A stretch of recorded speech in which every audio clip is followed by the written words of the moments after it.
Welcome to today's SemiRespectable report. Yesterday we showed you this video of grinning and evil New York City Mayor Zorhan Mamdani promising illegal race quotas for state money. And while today's true cost of living measure confirms that the affordability crisis touches every corner of our city, we know that these effects are not applied evenly. So often it is black and brown New Yorkers who are hit the hardest.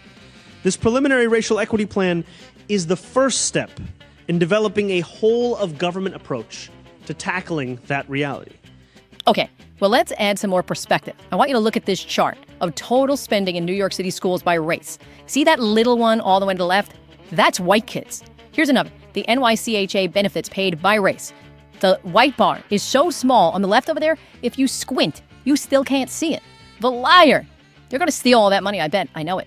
But the grinning ghoul is throwing himself a 100 days in office party.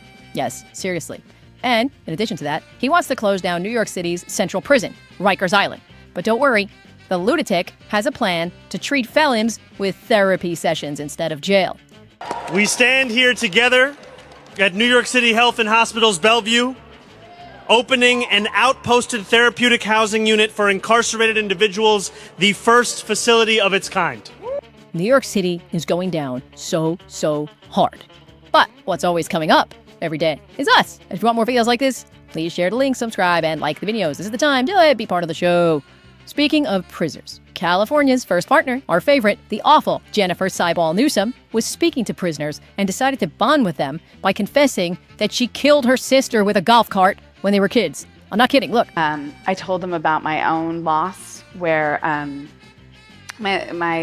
lost my older sister a few days before my 7th birthday, and I blamed myself for her death. And I share that because that they ultimately were accused of committing these violent crimes and sentenced for life. And I think it shocked them that this, blonde lady who was, interviewing them had a similar story, was perhaps in the wrong place at the wrong time, but wasn't punished the way they were because clearly it was an accident, but theirs was probably an accident too.